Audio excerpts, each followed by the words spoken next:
Até mesmo o incrédulo sente o poder do Espírito Santo.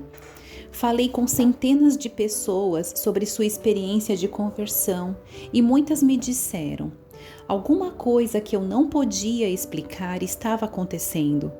Eu me sentia constrangido sobre certas coisas que fazia. Era o poder de condenação do Espírito. O Senhor me disse em Gênesis 6:3: o meu espírito não permanecerá para sempre no homem. Há uma luta íntima quando o Espírito Santo tenta fazer com que você admita que precisa do Senhor. Essa é a razão das pessoas se sentirem tão constrangidas na presença de Deus antes de serem salvas. O Espírito é, na verdade, uma testemunha de Jesus. Em João 15:26 diz: quando, porém, vier o Consolador, que eu vos enviarei da parte do Pai, o Espírito da verdade, que dele procede, esse dará testemunho de mim. O propósito vital do Espírito é levar as pessoas a Cristo. O Espírito condena e convence. Encontrei pessoas que, ao sair de uma reunião evangélica, sentiram-se literalmente perseguidas pelo Espírito. Elas se sentiram miseráveis em seus pecados. Era como se os seus corações as estivessem puxando. O Espírito não deixou ir até que se tivessem reconciliado com Deus através de seu Filho. Ele entrará em sua mente e apresentará a verdade da Escritura, convencendo a você da validade do Evangelho. Depois de você ter entregado seu coração a Cristo, Ele continua ali, ajudando a você a dar testemunho do Senhor. O profeta Miqueias escreve em Miqueias 3:8: eu, porém, estou cheio do poder do Espírito do Senhor, assim como de justiça e de coragem, para declarar a Jacó a sua transgressão e a Israel o seu pecado. Ele dá a você o poder para falar. De fato, é inútil tentar proclamar a palavra de Deus sem que o Espírito Santo esteja em seu interior. Ajuda-me, Espírito Santo, esteja em meu interior. Ajude-me. Quando você diz: Espírito Santo, ajude-me a conhecer Jesus, Ele não o desaponta. Ele está sempre pronto a ajudar. Ouça o que o salmista diz em Salmo 51:11. Não me repulses da tua presença, nem me retires o teu Santo Espírito.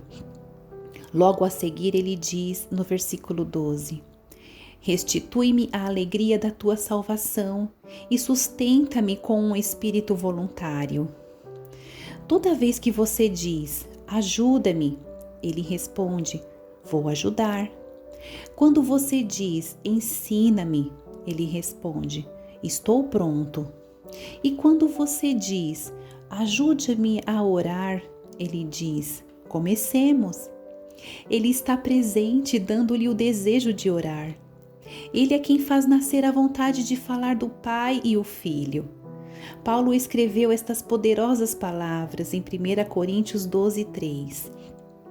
Por isso vos faço compreender que ninguém que fala pelo Espírito de Deus afirma, anátema Jesus. Por outro lado, ninguém pode dizer, Senhor Jesus, senão pelo Espírito Santo. Quando você canta, Ele é o Senhor, e diz isso com sinceridade, essa é uma prova de que o Espírito Santo está em seu interior. Ele está usando a você para proclamar que Jesus Cristo é o Senhor em todo o mundo. No momento em que você confessa a morte, sepultamento e ressurreição de Cristo, você passou no teste do Espírito. A Bíblia diz em 1 João 4, do 2 ao 3, nisto conheceis o Espírito de Deus.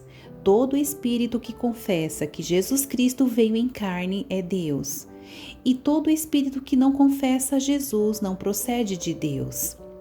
E no versículo 6 diz, nisto reconhecemos o espírito da verdade e o espírito do erro. A sua salvação está bem no centro da obra do Espírito Santo. É na verdade Ele quem insere você na família de Deus. Paulo escreve em Romanos 8, do 14 ao 15, pois todos os que são guiados pelo Espírito de Deus são filhos de Deus. Porque não recebestes o espírito de escravidão para viverdes outra vez atemorizados, mas recebestes o espírito de adoção. Esta é a maneira como você expressa isso. Baseados nele, clamamos: Abba, Pai. O Espírito mesmo testifica com o nosso espírito que somos filhos de Deus. E se filhos, também herdeiros, herdeiros de Deus e co-herdeiros de Cristo. Se é certo que com ele padecemos, para que também com ele sejamos glorificados. Versículos 15 e 17 de Romanos 8. O Espírito olhou para você e viu um órfão. Ele disse: vou adotá-lo. Ele é seu pai. Por quê? Porque ele é o Espírito do Pai. Você lembra da música de Dolce Rumble? Espírito Santo, tu és bem-vindo neste lugar.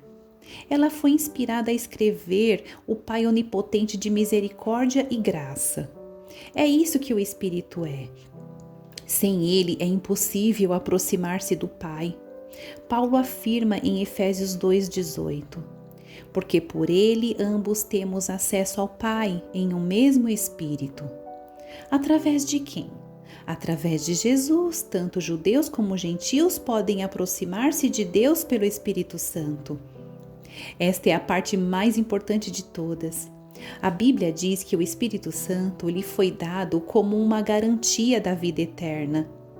Em Efésios 1, do 13 ao 14 diz: tendo nele crido, fostes selados com o Santo Espírito da promessa, o qual é o penhor da nossa herança até o resgate da sua propriedade em louvor de sua glória. Não há dúvidas a respeito. O Espírito Santo está preparando você para o céu. Se está convencido de que ele habita em seu interior, você não deve então ficar duvidando se já nasceu de novo. Não deve ficar na dúvida se o seu lar é no céu e jamais deverá ficar hesitante sobre o fato de ter ou não a vida eterna. Vou explicar.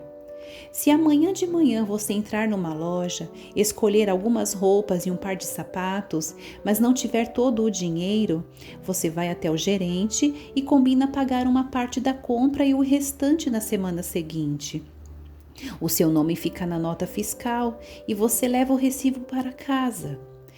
Na outra semana, vai buscar suas compras e paga o resto da dívida. Foi isso justamente que Jesus fez quando veio e lhe deu o Espírito Santo.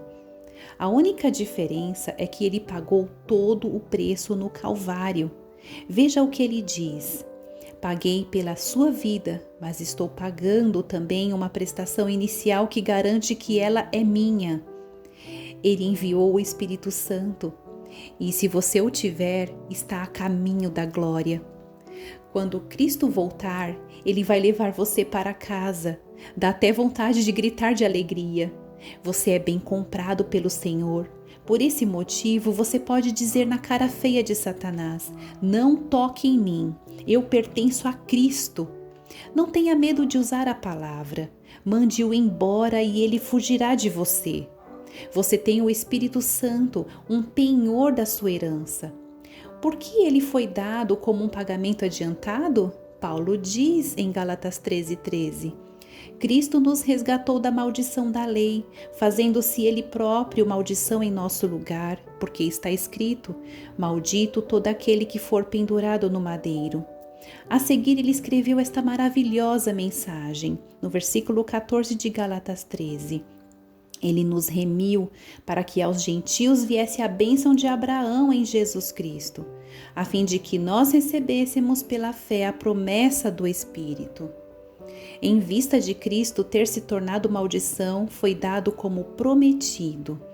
A partir do momento em que você aceita Jesus como Salvador, o Espírito lhe dá a vontade, a força e o desejo de obedecer a Deus e viver a vida cristã. Sem ele, isso é impossível.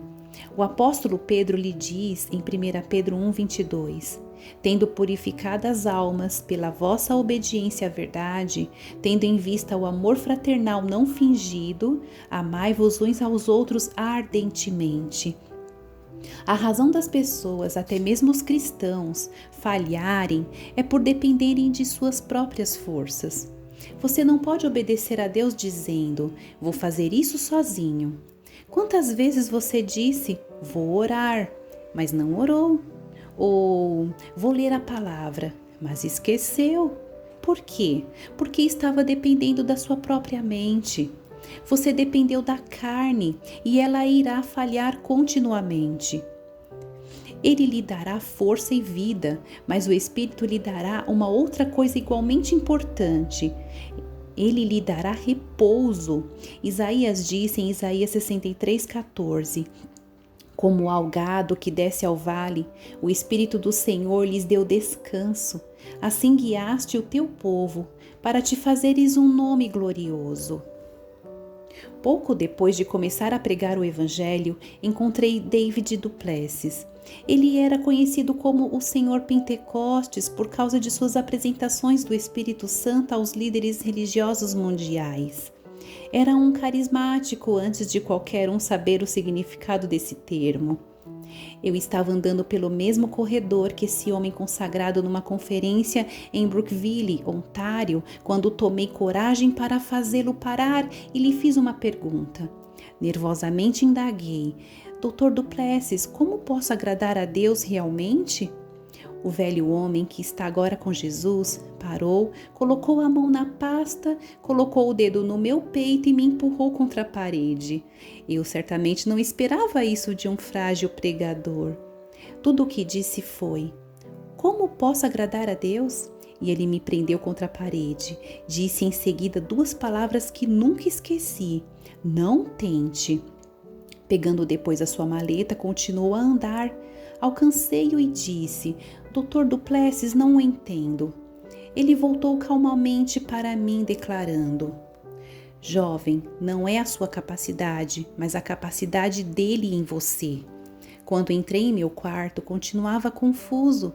Deitei na cama e pensei sobre aquelas palavras. Não é a sua capacidade, mas a capacidade dele em você. Naquele momento eu nem sabia o que orar, mas o Espírito começou a esclarecer a verdade dessas palavras para mim. Como posso agradar a Deus? Entregando-me, não tentando sequer agradá-lo. Foi como o Senhor Pentecostes disse: o Espírito Santo fará a obra, não é a minha força, mas a dele. Caso contrário, eu me gabaria dos meus próprios feitos.